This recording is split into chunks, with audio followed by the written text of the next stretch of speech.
आहे याच्यानंतर जर समजा आपल्याला भीती नाही वाटली तर मला असं वाटतं या देशात निवडणुका न लढवलेल्याच बऱ्या.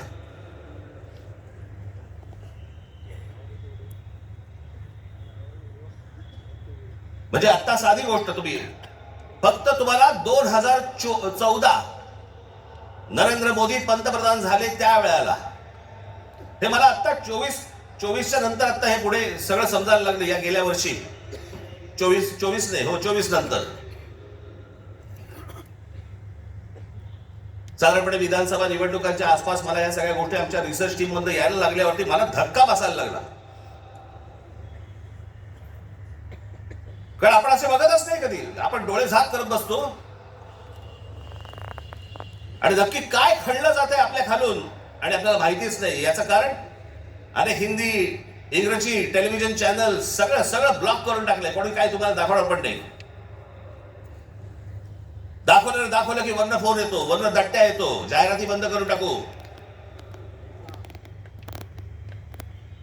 मी आता फक्त एक पहिला मॅप मी तुम्हाला भारताचा दाखवतो, 2014चा.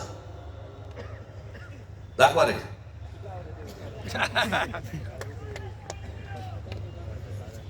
हा आहे 2014चा. गौतम अडानी यांचे प्रोजेक्ट्स किती होते हे तुम्हाला दाखवणार आहे. 2014ला पंतप्रधान नरेंद्र मोदी पंतप्रधान व्हायच्या अगोदर गौतम अडानी कुठे होते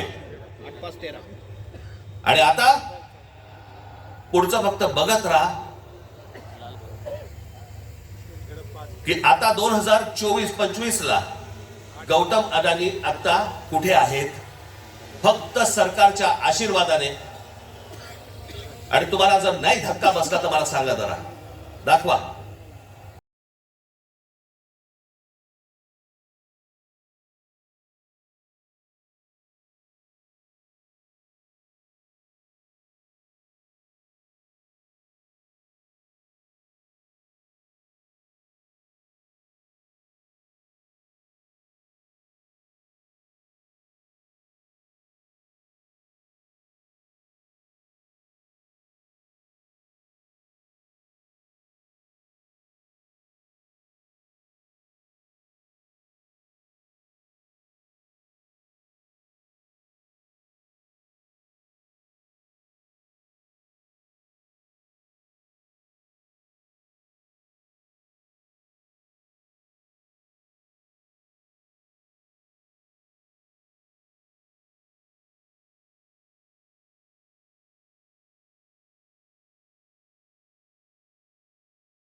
काश्मीर वाचले, काश्मीर बघा, काश्मीर नाही, हिमत नाही, बरोबर.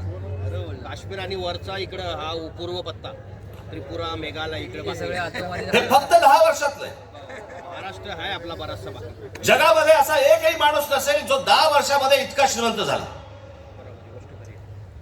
मला कुठच्या उद्योगपतीने उद्योग करू नये या मताचा मी नाहीये, इतका दळभद्री विचार माझा नाहीये. पण या देशामध्ये इतके उद्योगपती असताना एका माणसावरती इतकी मेहरबानी या देशामध्ये होते, मी जगात तर दाखवतच नाही अजून. फक्त 10 वर्षामधली गोष्ट ही, 10 वर्षातली. एकाच माणसाला सगळ्या गोष्टी दिल्यात. वीज दिली, सिमेंट बनवण्याच्या उद्योगामध्ये गौतम अडाणी हा माणूस कधी नव्हताच 2014च्या अगोदर. आज देशातला 2 नंबरचा सिमेंटचा व्यापारी येतो. उद्या माणसाने समजा उद्या वीज बंद केली, आम्ही अंधारात. मुद्दा आहे, खरी गोष्ट. सिमेंट महाग केलं, काही बोलू शकणार नाही. सगळी पोर्ट्स खालपासून वरपर्यंत सगळी पोर्ट्स अदानीना, सगळी विमानतळ अदानीना.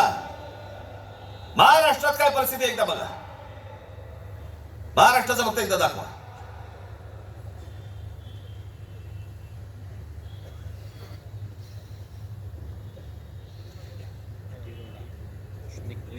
महाराष्ट्रामध्ये फक्त एका ठिकाणी 2014ला फक्त गौतम अडाणी एका ठिकाणी आहेत उद्योग. 2025ला बघा.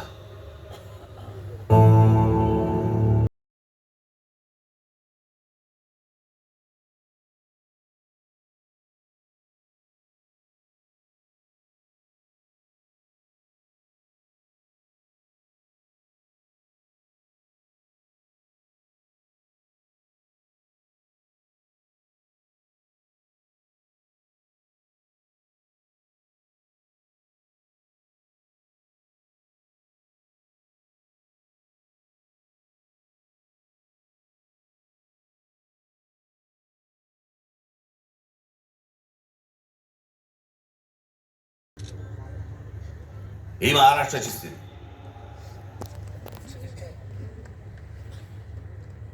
आणि मी जे सतत सांगतो ना, हा जो MMR रिजन मुंबई, या मुंबईवरती मी आता फक्त तुम्हाला वाचून दाखवणार आहे. या फक्त MMR रिजन मध्ये काय फक्त केलंय तेवढं फक्त बघून घ्या. मुंबई महानगर क्षेत्रात अदानी 29 जून 2018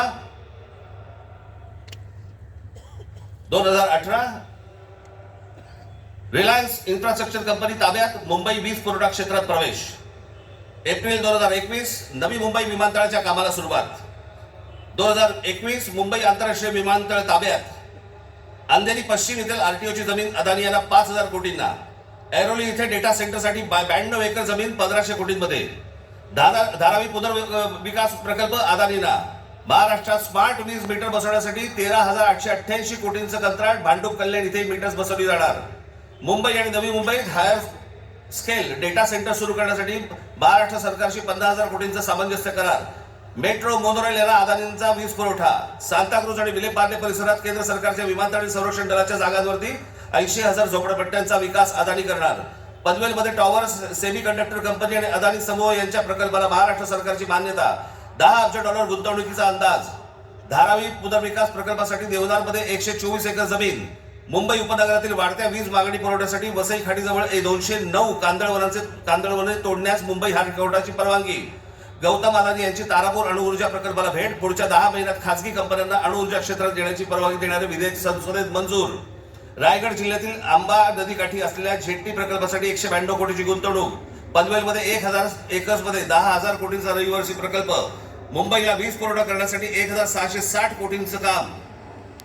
धारावी पुनर्विकास प्रकल्प बांधणीसाठी मुलुंड येथे 58 एकर जमीन आणि 319 कोटी मिळाले.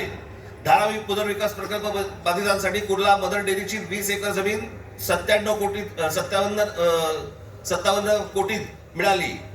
124 एकरचा आणि 36,000 कोटींचा गोरेगाव पश्चिम येथील मोतीलाल नगर पुनर्विकास प्रकल्प अदानींना मिळाला. MIDCने तळोजा येथे 400 एकर नंतर आणखी 159 एकर जमीन दिली. बांद्रा रेक्लेमेशन पुनर्विकास प्रकल्प 24 एकर 30,000 कोटींमध्ये मिळाला. पालघर डहाणू येथे अदानी वीज प्रकल्प. अदानी नवी मुंबईत सेमीकंडक्टर प्रकल्प सुरू करणार. वसई येथील तुंगारेश्वर अभयारण्यातील जमीन अदानी इलेक्ट्रिसिटीला. टिटवाळा मोहने आंबिवली शहरात येथील अदानी सिमेंट फॅक्टऱ्या. वाढवण येथे बंदर उभारण्यासाठी अदानी समूह उत्सुक. महाराष्ट्र सरकारशी सामंजस्य करार.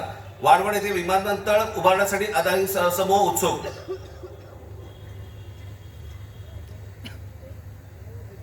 हे मी तुम्हाला सांगतोय ना, हे कशा प्रकारे तुम्हाला आवडलं जातंय याचा काही आपल्याला अंदाज, आपल्याला कळतंय हे काय चाललंय.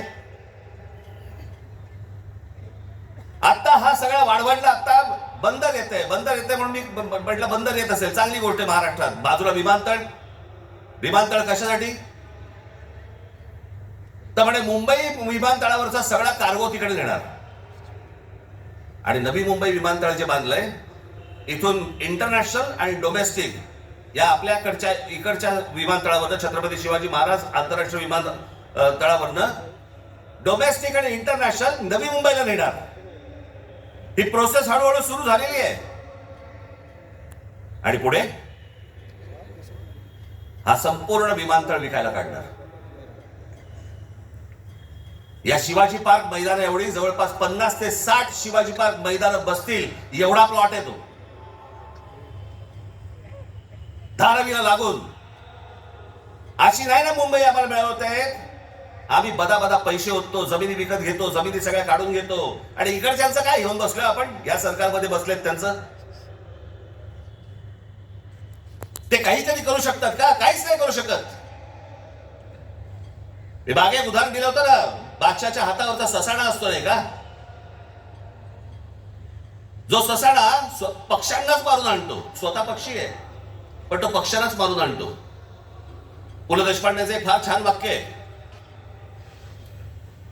की स्वकीयांचा घात करणारी अवलाद ही काय फक्त पक्षांमध्ये नसते. मला तर आता कळले राजकीय पक्षांमध्ये आली आहे.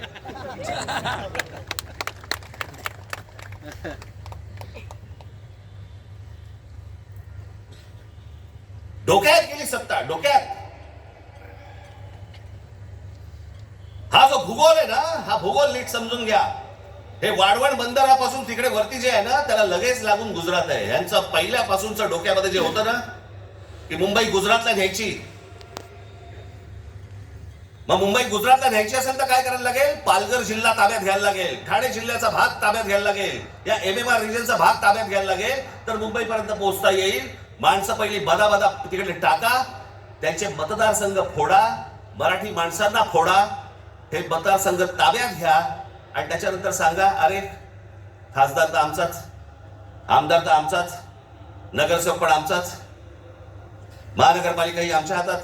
हे सगळं करून मुंबई गुजरातला कशी जोडता येईल याच्यासाठीचे हे सगळे लॉंग टर्म प्लॅन सगळे सुरू आहेत. आणि आम्ही भेसावत, आमच्यामध्ये जातीपातीमध्ये भांडणं लावली जात आहेत. हा मराठा, हा ओबीसी, हा अजून कोणी. एकदा मुंबई हातात तर गेली ना बाबांनो. महाराष्ट्र झारखंडपेक्षा काही वेगळं करणार नाहीत. हे मुंबई ही तुमची राजधानी आहे, मुंबई ही तुमची ताकद आहे. पण जो मस्तवालपणा जो अंगामध्ये शिरलेला आहे यांच्या, की आम्ही काहीही करू, कुठूनही मतं आणू, जे यांनी विधानसभेला केलं तेच करण्याचा हे आता पण प्रयत्न करणार. आमच्यावरती भ्रष्टाचाराचे आरोप करतायत. काय बोलताय काय तुम्ही? देवेंद्र फडणवीस ज्यावेळेला मुख्यमंत्री होते त्यावेळेला ह्यांनी छगन भुजबळांना जेलमध्ये टाकलं होतं, हो की नाही? आता मांडीला मांडी लावून बसलेत. अजित पवारांचे बैलगाडीभर पुरावे घेऊन गेले होते. काय किती 70 का 80,000 कोटीचा काहीतरी घोटाळा, त्याच्याबद्दल पुरावे बैलगाडीतनं घेऊन गेले होते. आता काय सांगताय, कोर्टात केस आहे, पुरावे असतील तर त्यांना अटक होईल. अरे मग तुम्ही पुरावे दिले होते ना, द्या आता कोर्टात. ही सगळी बाहेरून सगळी माणसं आणायची, इथे भरायची, तुमचा टक्का कमी करायचा, तुमचं अस्तित्व घालवायचं. इथे येऊन ह्याची माणसं मिळणार, इथे उत्तर भारतातलं माणसं येणार आणि म्हणणार इथे तुम्हाला काल एक कोणतरी उत्तर भारतातला माणूस बोलवता म्हणे, मुंबईमध्ये म्हणे नोकऱ्या जर घ्यायच्या असतील महानगरपालिकेमध्ये तर इथल्या स्थानिकांना उत्तर भारतीय लोकांना दिल्या पाहिजेत. हे बाहेरून येणारे म्हणे कोल्हापूर सातारा सांगलीवरनं येणारी माणसं हे बाहेरच्या लोकांना द्यायची नाहीत म्हणून. बाहेरची लोक म्हणजे आमच्या सातारा कोल्हापूर सांगलीमधनं येणारी आता हे बाहेरची लोक झाली आणि हे आतले.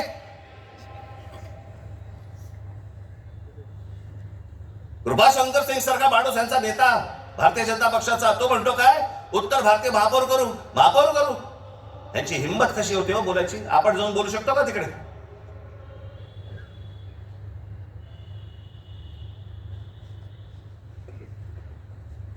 याचं कारण तुम्ही एकत्र येऊच नाही याच्यासाठीचा बंदोबस्त यांनी केलेला आहे. माणसं म्हणून काय करायचं, पैसे टाका माणसं फोडा.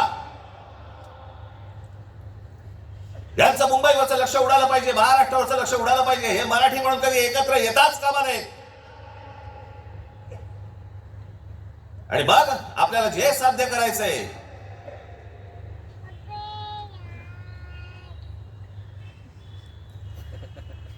जी लोक येत आहेत ती लोक तुमच्यावरती उड्या मारतायत. वाटतंय ते बोलतायत तुम्हाला. मुंबईमध्ये महाराष्ट्रामध्ये तुम्हाला घरं नाकारली जात आहेत. काल परवाकडे कोणतरी एक तामिळनाडू मधून रसमलाई आली होती.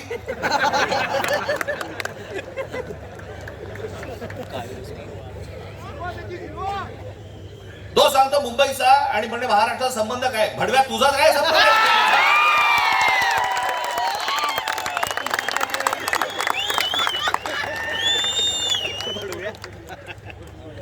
नाही याच्यासाठी मागणे बाळासाहेब बोलले होते, हटाव लुंगी आणि बजाव बोंगी. अनेक दाक्षिणात्य इथे राहत आहेत, अनेक जैन मारवाडी इथे राहत आहेत, आनंदाने राहत आहेत. पण कसं भडकवलं जाते बघा तुम्हाला कबुतरांच्या नावाने. कबूतर राहिली बाजूला, पण हे सत्ताधारी जे फडफडत आहेत ना, हा त्यांचा प्रश्न आहे. काल परवाची गोष्ट इथे मुंबईमध्ये जैन मराठी वादावरती पडदा टाकण्यासाठी म्हणून एक बैठक झाली. ही बातमी फक्त नवाकाळला आली. त्यांच्या कुठे एक जैन मुली निलेश चंद्र आहेत, निलेश चंद्र बघा. ते जैन मुली निलेश चंद्र काय सांगतायत तर कबुतरे खाणे आणि मांसावर मराठी जैन समाजात पेटलेला वाद मिटवण्याची जबाबदारी मुख्यमंत्री देवेंद्र फडणवीस यांची यांनी भाजपा मंत्री मंगल प्रभात लोढा यांना दिली. मात्र मंगल प्रभात लोढा यांनी हा वाद मिटवला नाही तर ह्या समाजामध्ये जास्तीत जास्त भांडणं कशी लागतील हे पाहिलं. म्हणजे मराठी माणसापासून गुजराती बाजूला करायचे, आता ही लुंगी अंडी इकडनं तामिळ बाजूला करायचे, अजून कोणतरी युपी मधनं बोलवायचा त्याच्यात अजून ते बाजूला करायचे. तुम्हाला या महाराष्ट्रामध्ये मुंबईमध्ये एकट्यात पाडायचं. एकटे असलो तरी काफी होत.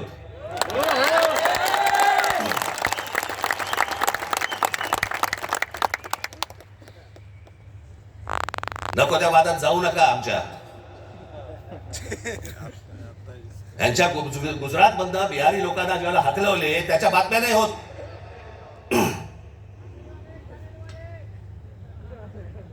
ज्याने बिहारी लोकांना तिकडनं हाकलवलं, जवळपास 10 का 20 हजार लोकांना हाकलून दिले बिहार मधनं, भारतीय जनता पक्षाने त्याला तिकीट दिलं, निवडणुकीचं तिकीट दिलं. आणि हे वाद फक्त तुमच्यासाठी आमच्यासाठी इथे फक्त घडून ठेवतायत, करून ठेवतायत.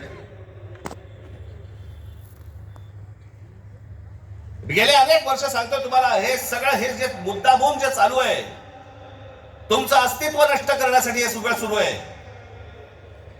आज ही मुंबई हाताबंद केली. मुंबई का पाहिजे हातात. आज केंद्रामध्ये यांची सत्ता, राज्यामध्ये यांची सत्ता, पण उद्या मुंबईमध्ये, ठाण्यामध्ये, कल्याण डोंबिवलीमध्ये, आमच्या एमएमआर रिजन मध्ये उद्या ह्यांना जर काही करायचं असेल महानगरपालिकेची परवानगी लागेल. आणि महानगरपालिका जर आपल्या हातात असतील हे जमिनी विकून देऊ शकत नाहीत, हे जमीन देऊ शकत नाहीत.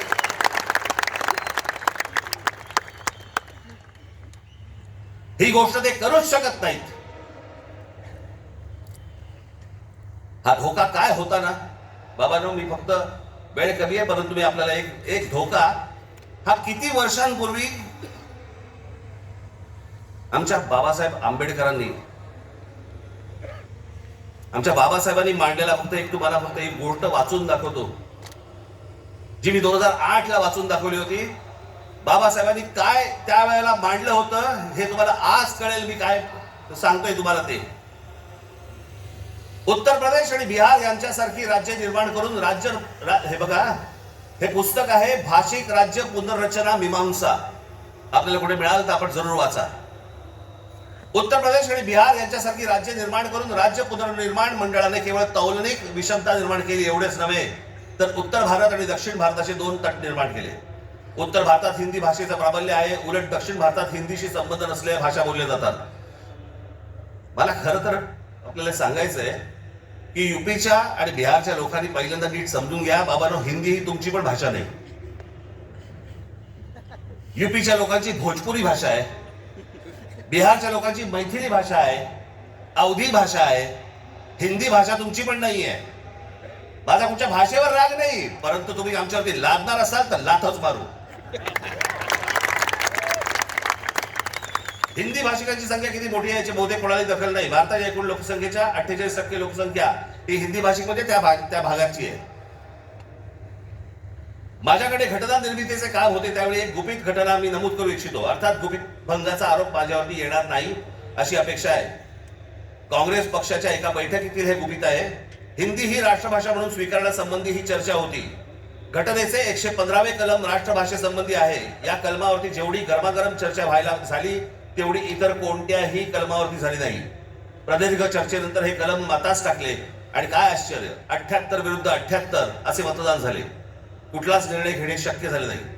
या वस्तुस्थितीमुळे दक्षिण भारताचा उत्तर भारतावरती किती कटाक्ष आहे हे तुमच्या लक्षात येईल. उत्तर भारत संलग्न झाला आणि दक्षिण भारत विच्छिन्न राहिला आणि राजकारणात हिंदी व उत्तर भारताचे वर्चस्व असेच चालू राहिले तर परस्पर द्वेषभाव निर्माण झाला नाही तरच नवल. केंद्रीय सरकारात एका राज्याला दुसऱ्या राज्यावरती अशा आगंतुकपणे वर्चस्व चालू देणे धोक्याचे आहे. घटक राज्ये समतोलाची राखण्यास केंद्रीय शासनामध्ये काही तरतूद नसल्यामुळे नवनिर्मित बिजोड राज्यांमुळे 5 प्रदेशांखेरीज इतर राज्यात अविश्वास आणि असंतोष निर्माण होईल. सध्याच्या केंद्रीय शासन पद्धतीमुळे भारताच्या राजकारणात उत्तर प्रदेश इतर राज्यांहून प्रबळ ठरेल ही भीती केवळ दक्षिण भारतीयांचीच नसून पंजाब, बंगाल व इतर राज्यांनी व्यक्त केलेली आहे आणि ही भीती निराधार आहे असे कोणीही छातीरोखपणे सांगू शकत नाही. या भीतीचे निराकरण केले नाही आणि आता विशेष उपाययोजना केली नाही तर ही भीती राष्ट्रीय ऐक्यास घातक ठरल्याशिवाय राहणार नाही. हे सत्य कोणी लपवू शकत नाही. आमच्या परमपूज्य डॉक्टर बाबासाहेब आंबेडकरांनी तेव्हा लिहून ठेवलंय की हे किती घातक आहे ते. हे काय चाल चालू आहे तुमच्या विरोधात, हे काय प्रकारचं षडयंत्र सुरू आहे. जो इतका बलवान महाराष्ट्र, इतका सुसंस्कृत महाराष्ट्र, या देशाला दिशा दाखवणारा महाराष्ट्र, सगळ्या बाजूनी संपन्न असा महाराष्ट्र, हे सगळ्या बाजूनी येत आहेत आणि महाराष्ट्राने तुम्हाला फक्त इथे तुमचे चावे घेत आहेत. तुम्हाला उद्ध्वस्त करायचं आहे ना. उठा या जमिनीवरनं, निघा इथून, आम्ही येत आहोत. काल परवाकडेच मी एका चॅनलला सांगितलं, हिरे असतात, मोती असतात, सोनं असतं, चांदी असते, अजून काही मौल्यवान गोष्टी असतात. फक्त जमीन या एकाच गोष्टीला रिअल इस्टेट म्हणतात, खरी संपत्ती. दुसऱ्या कोणत्याही गोष्टीला रिअल इस्टेट म्हटलेलं नाहीये, फक्त जमिनीला रिअल इस्टेट म्हटलंय. कारण ती तुमची संपत्ती आहे. तुमच्या पायाखालची जमीन आणि तुमची भाषा ही मेली की तुमचं अस्तित्व संपलं, तुम्ही कोणी नाही आहात. जगात अनेक देश, अनेक लोक, हे भाषा संपली, देश गेला, जमीन गेली म्हणून संपले. हाच डाव त्यांचा आहे. वेगवेगळ्या मार्गाने येत आहेत आणि वेगवेगळ्या मार्गाने तुमच्यावरती आक्रमण करतायत आणि तुम्हाला सांगतायत निघून जायत ना. संयुक्त महाराष्ट्राच्या वेळेला देखील विरोध करणारे या मुंबईमधले अनेक धनिकच होते, गुजराती होते पण धनिक होते. आज पण तेच चालू. आणि आज हे संकट त्याला इतकं नव्हतं, पण आज खरं तर तुमच्या उंबरठ्यावरून वरती येऊन उभं आहे. कधी तुमच्या दरवाजावरती टकटक होईल तुम्हाला पण कळणार नाही. कधी तुम्हाला इतकं बाहेर काढतील तुम्हाला कळणार पण नाही. आज मुंबई, उद्या ठाणा, कल्याण, डोंबिवली, सगळे सगळे भाग, उद्या पुणा, नाशिक, जे जे चांगलं आहे, आज कोकणपट्टी अख्खी रिकामी करतायत. जमिनीच्या जमिनी विकत घेतल्या जात आहेत. मी त्यावेळेला त्या बुलेट ट्रेनला विरोध केला होता. आजही माझा विरोधच आहे. कुठे चालली बुलेट ट्रेन? बुलेट ट्रेन फक्त बघा, ही बुलेट ट्रेनचं स्टेशन, शेवटचं स्टेशन गुजरातमध्ये चाललंय, जिकडे गिफ्ट सिटी उभी केली आहे. Gift city Ahmedabad bullet train station पासून 90 किलोमीटरवर ढोलेरा नावाचं एक पूर्ण नवीन शहर बसवलं जाते. ढोलेरा नावाचं एक पूर्ण नवीन हे शहर 903 स्क्वेअर किलोमीटरचं आहे, म्हणजे मुंबईपेक्षा 1.5 मोठं. आणि तिथे वेदांत आणि फॉक्सकॉनची 1.5 लाख करोडची सेमी कंडक्टर प्रोजेक्ट येत आहेत. अहो, आपल्याला समजत पण नाही हे काय चालू आहेत नक्की. ह्यांचे कुठून रूळ चाललेत आणि कुठून गाड्या चालल्यात आणि कुठून त्यांचे मार्ग सुरू आहेत आणि काय घेऊन जायचंय ह्यांना आणि काय आणायचंय, इथे काय भरायचंय. एकदा जाऊन बघा हो. वसई विरार पासून सगळ्या गोष्टी बघा, कसे भर देत आहेत, कसे भर देत आहेत. तुम्हाला घरं नाकारणार, ह्यांना सगळ्यांना घरं मिळणार. तिकडनं बाहेरच्या राज्यातनं गुजरातमध्ये येणार, ह्यांना घरं मिळणार, तुम्हाला नाकारणार. तुम्हीच नसाल, तुमचंच अस्तित्व नसेल, काय चाटाची आहे महानगरपालिका?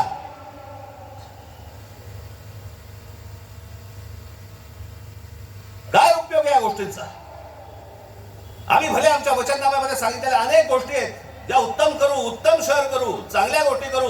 मला असं वाटतं उद्धव ठाकरे आपल्या भाषणामध्ये या गोष्टी सांगतीलच. अरे पण तुम्ही असायला पाहिजेत ना त्याच्यासाठी. तुमची काय किंमत करून ठेवली आहे लोकांनी? कोण महाराष्ट्रामधला मराठी माणूस पैसे फेकले की विकला जातो? ही आपली किंमत. आणि ही बोली लावणारे कोण? आमचेच. दुसऱ्यांच्या हातावरती बसून त्यांचा उद्देश साध्य करण्यासाठी आमचे लोक हे आमच्या लोकांना फोडतायत. काय दुर्दैव आहे बोला. अशा परिस्थितीमध्ये ही आजची निवडणूक होते आहे. ही मराठी माणसासाठी शेवटची निवडणूक आहे. आज जर चुकलात कायमचे मुगलात म्हणून समजा. आज जर तुमच्या हातात ही शहरं गेली, त्यांच्या हातामध्ये गेली, उद्या राजाने मारलं आणि पावसाने झोडलं, तक्रार कोणाकडे करायची? आज इतर राजकीय पक्षांमधले पण जे मराठी लोक आहेत, माझं त्यांनाही आव्हान आहे, सोडा ते सगळं.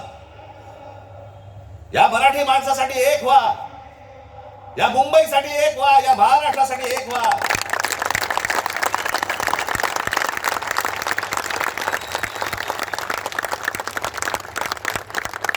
इतक्या वर्षांच्या परंपरेने, इतक्या लोकांच्या तपश्चर्याने ही मुंबई महाराष्ट्राला मिळाली. 107 आमचे हुतात्मे गेले. उद्या मुंबई गेली तर त्या पुतळ्यानंतर काय अर्थ होतो? आणि पुतळे काय म्हणतील ते? आमचा मराठी माणूस बेसावध राहिला आणि म्हणून आम्ही मिळवलेली मुंबई आम्हाला गमवावी लागली. आज तुमच्या समोर ही सोन्यासारखी संधी आलेली आहे. आम्हाला सत्ता काय, सत्याचं काय करू? सत्तेशिवाय पण आपण लाथा मारल्यात ना. अनेक अंगावर आले, त्याला तुडवलेच ना. पण तुम्हाला ह्यांचा मास, या सगळ्या लोकांचा, सत्ताधाऱ्यांचा तुम्हाला उतरवायचा या निवडणुकीमध्ये. कुठेही बेसावध राहू नका. माझी आपल्याला सगळ्यांना एक फक्त सांगणं आहे, हे ईव्हीएम मशीन वरती लक्ष ठेवा. दुबार मतदार सकाळी 6 वाजता, मला जेवढे काय बीएलए नेमलेले आहेत, सकाळी 6 वाजता तिकडे सेंटरवरती पाहिजेत दोन्ही पक्षांचे. आणि दोन्ही पक्षातले जे सगळे लोक आहेत यांना फक्त मी एकच सांगतोय, बाबांनो, आता आपल्यातलं काही वाद नाही. आता खरी लढाई त्यांच्याशी आहे.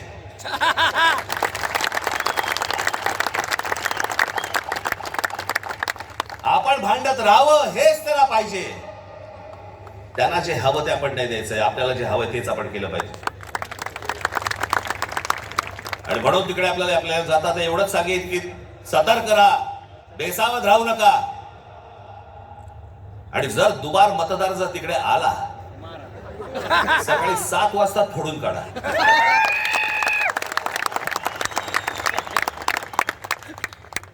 ही मुंबई राहावी, हे महाराष्ट्र राहावं, राज्य राहावं, हे मराठी माणसाच्या हातात राहावं, तुमच्या हक्काचं असावं, तुमचंच आहे ते. आणि मला असं वाटतं की जो लढा आजपर्यंत मराठा साम्राज्याने दिला, तो लढा आज तुम्हाला, आज सगळ्यांना, तुम्हाला, आम्हाला सगळ्यांना करायचा आहे. हा महाराष्ट्र वाचवायचा आहे, महाराष्ट्र समृद्ध करायचा आहे, ही आपली शहरं समृद्ध करायची आहेत, ही मुंबई आपल्याला वाचवायची आहे. ही मुंबई कदापि आपल्याला कुठेही गुजरातला राहून द्यायची नाहीये. या सगळ्या गोष्टींसाठी आपण सगळेजण कामाला लागाल अशी एक आशा अपेक्षा बाळगतो आणि आपल्या सर्वांची विनंती घेतो. धन्यवाद. जय हिंद, जय महाराष्ट्र.